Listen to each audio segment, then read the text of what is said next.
This episode of FineScale Modeler's new product rundown features Wingsy Kits 1/48 scale Claude, Panda's 1/35 scale Husky, HobbyBoss's Flanker, Hasegawa's super detailed Tatsuta, and Italeri's big B-52.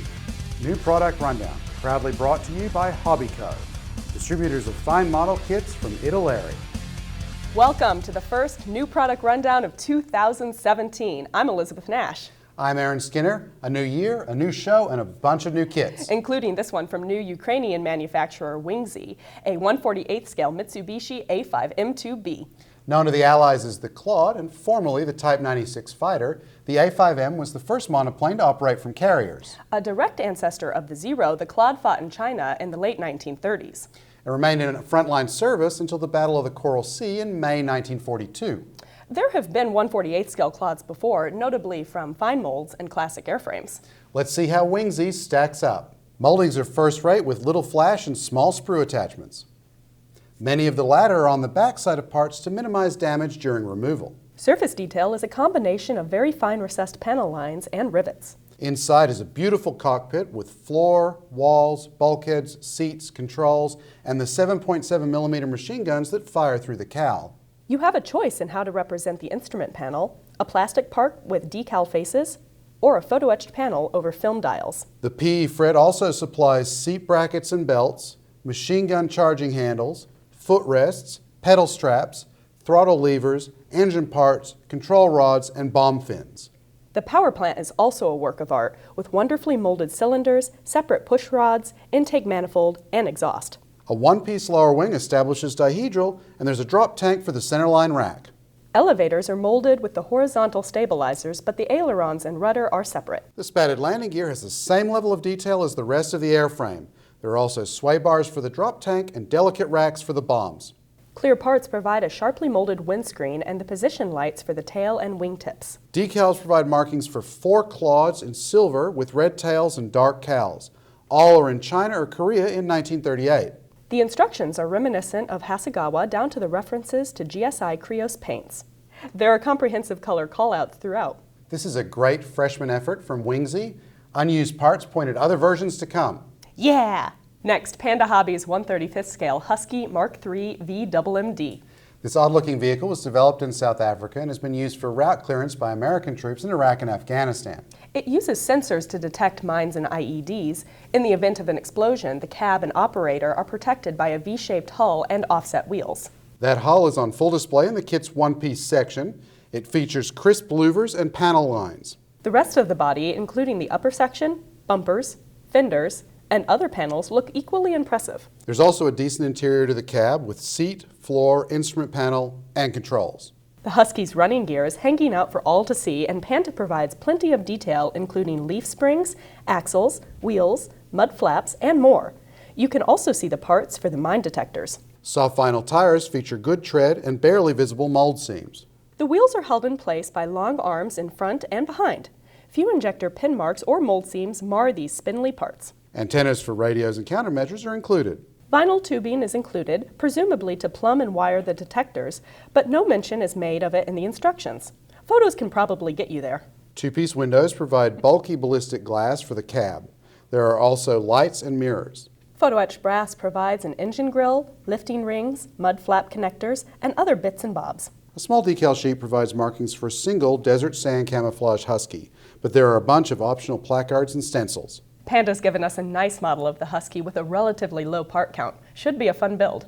Next, we're back in the air with HobbyBoss's 1/48 scale SU-27.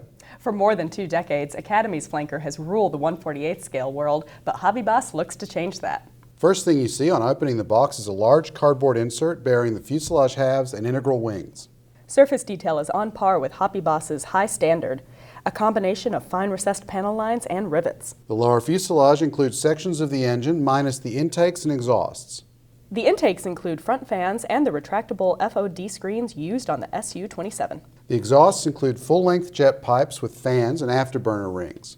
There's detail molded in the pipes and optional open or closed nozzles. The cockpit tub shows a detailed floor and side consoles. There's also a multi-part ejection seat with molded harness, controls, and a sharp instrument panel with decal faces. The stabilators, inboard flap, and leading edge slats are separate, as are the rudders. The nose cone is a single part. Nicely molded landing gear legs feature fine struts and actuators. Rubber tires wrap the plastic wheels. The kit has plenty of ordnance to arm your flanker for air-to-air combat, including R-73 Archers and R-27 Alamo A and C missiles. The wingtip missile racks can be replaced with Kibini ECM pods. Clear Parts supply seeker heads for the Archers, HUD glass, the lens for the infrared search and tracking scanner, as well as the windscreen and canopy. The tiny photo etch fret has angle of attack sensors and rear view mirrors for the canopy. Decals and color diagrams show markings for 2 flankers, one in 2-color camo, the other wearing 3-color. Numerous stencils and stripes for the missiles are included.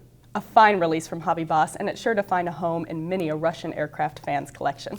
Our next kit comes from Hasegawa. It's the latest in their 1/700 scale waterline range, the light cruiser Tatsuta.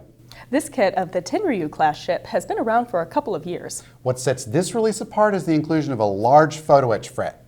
The basic plastic is good, with recessed plate lines and portholes with raised eyebrows. Decks, superstructure, and ship's boats all have nice detail, including hatches and doors.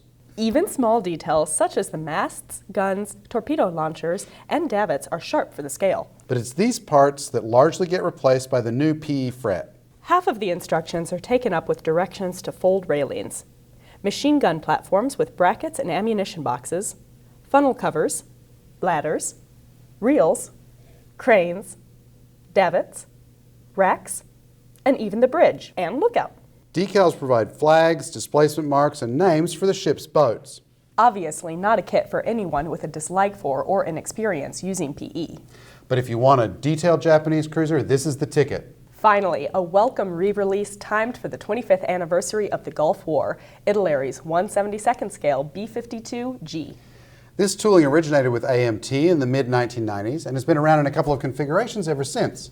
There's a lot to the kit, including a 4-part fuselage. Michael Bonolkin at cybermodeler.com points out in a review that the parts include wing fairings added to nuclear-armed stratofortresses as part of the SALT II treaty, so it won't be correct for all B-52Gs, including at least one in the kit. Minor quibble aside, what you do get is a decent kit of an important aircraft.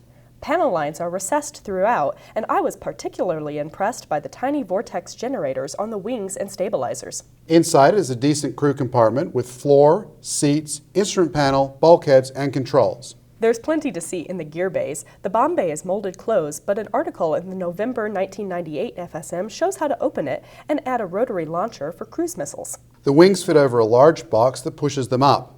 Paul Boyer showed how to modify them for a better on-the-ground droop in the December 2002 FSM.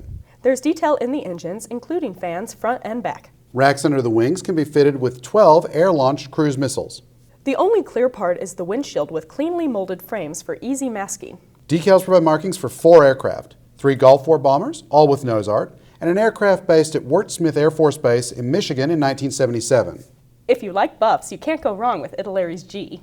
Look for reviews of the Claude and Flanker in upcoming issues of FineScale Modeler magazine. And you can see more new products in the February issue on sale now. Thanks for visiting FineScale.com. I'm Aaron Skinner. And I'm Moonstruck. When does that movie come out? July? October? Okay. I don't have time to watch movies. I'm too busy looking at myself. And that was on camera, ladies and gentlemen. See what I have to put up with?